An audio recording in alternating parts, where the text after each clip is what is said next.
여러분의 마음을 이해해주고 공감해주는 타로 강의입니다. 오늘도 이어볼까 합니다. 자, 우리가 0번과 1번을 통해 뭘 느꼈냐면 현실 인식을 부정하고 또 새로 떠나서 출발하는 그러한 것들을 배웠죠. 1번 카드에서 어떻게 했을까요?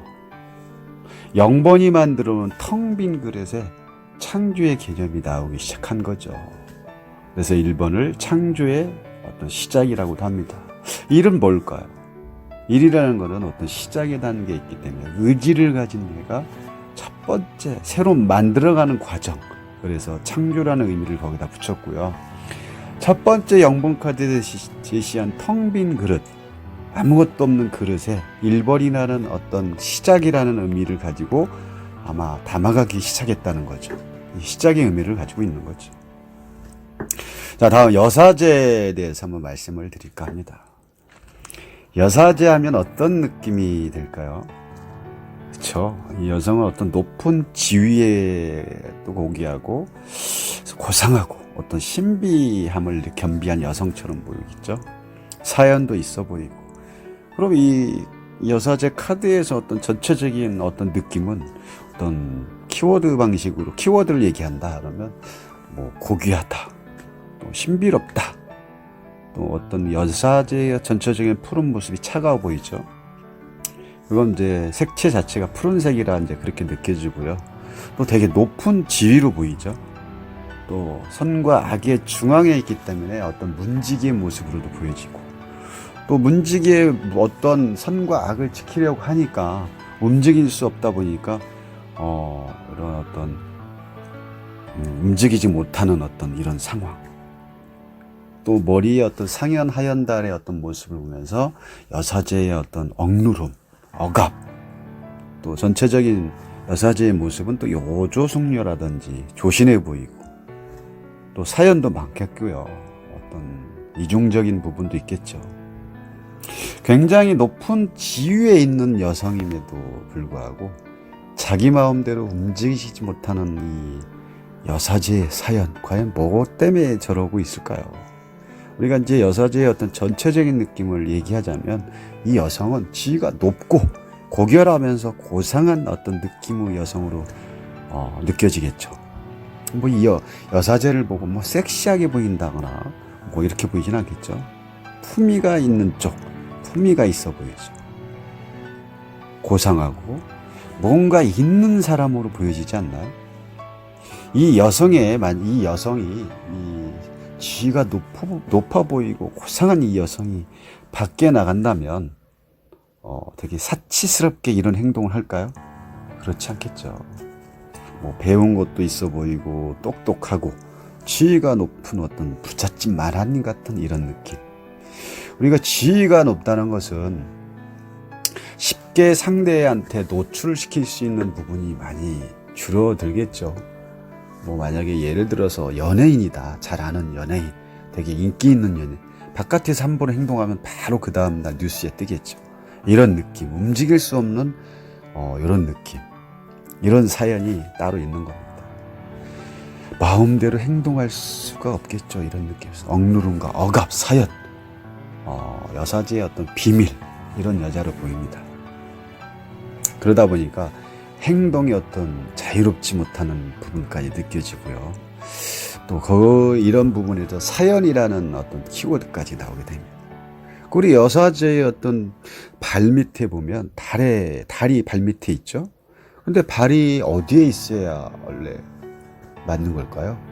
그렇죠. 하늘에서 비춰주고 있어야겠죠. 근데 여사제의 어떤 발 밑에 달을 발 아래 두고 있다는 것은 여성성을 내려놨다는 어떤 그런 얘기죠.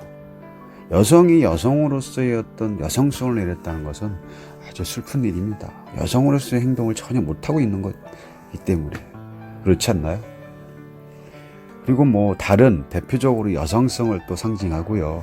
감성을 상징하기도 합니다. 정서와 감성을 어떤 상징하는 표현이 또 뭐가 있냐면 이 여사제 뒤에 장막, 가려진 물, 이 물이 또 있죠. 이런 부분을 감서와 정서 쪽으로 또 표현을 하고 있고요.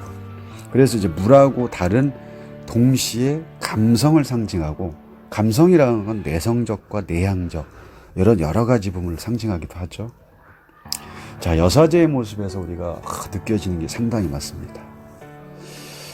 자, 또 다른 표현으로 뭐냐면 여성은 어떤 생리주기와 같다고도 해서 대표적인 여성을 상징하는 모습으로 비춰지고요. 또 이중성도 얘기하죠.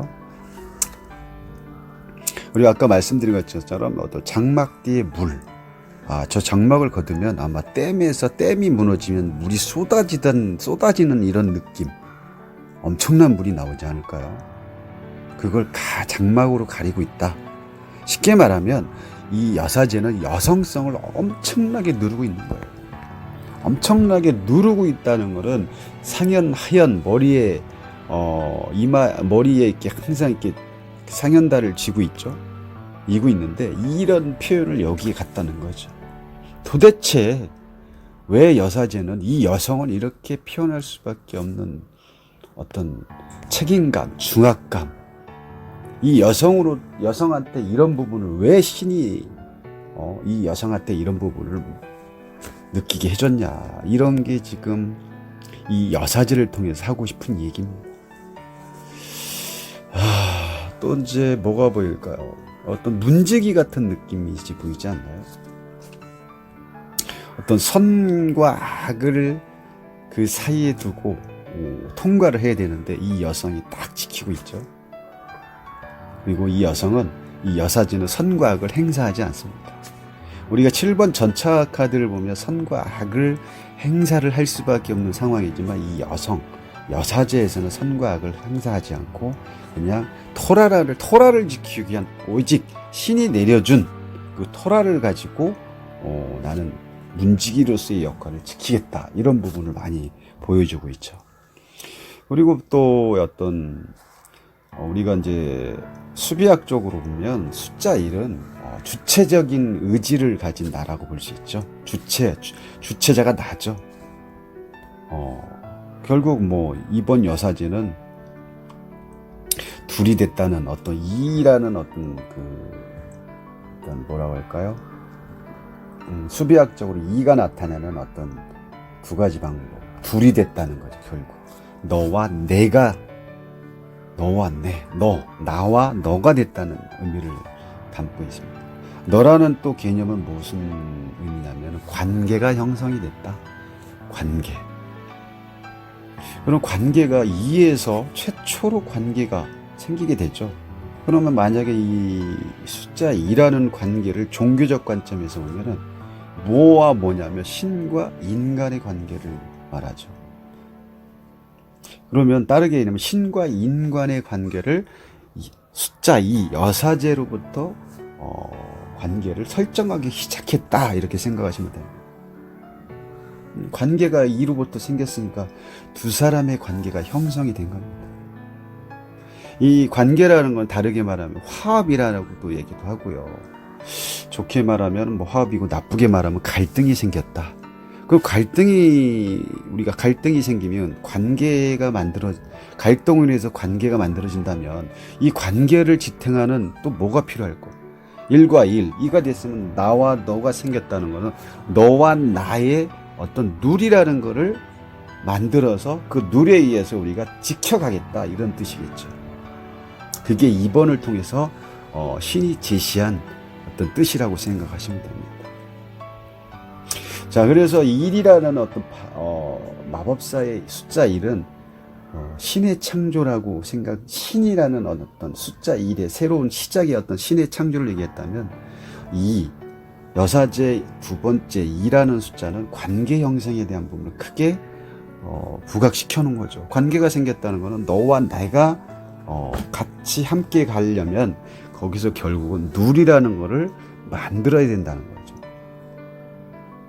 그러다 보니까 여기서의 룰은 너와 나지만 여사제에서는 신과 나의 어떤 관계의 어떤 룰을 얘기하는 겁니다. 그럼 그 룰을 지키는 임무를 누구한테 줬냐? 결국은 여사제한테 줬다는 거죠. 그래서 어떤 중압감이라는 문지기로서의 어떤 행사를, 문지기로서의 어떤 선과 악의 중앙에서 선과 악을 행사하지 않고 나는 오로지 토라, 신이 내려준 토라를 가지고 지키고 있는 거죠. 그러다 보니까 공부를 많이 하고 고귀하고 현명해 보이고 또 신비하고 이런 느낌을 여사제한테 우리가 느낄 수 있는 어떤 여러 가지 의미가 있습니다. 결국은 신이 제시한 이런 룰, 토라와 룰, 이거를 결국은 이 여사제를 통해서 행사할 수 있게끔 줬다라는 어떤 의미를 가지고 있습니다. 자, 오늘 여기까지 하겠습니다. 감사합니다.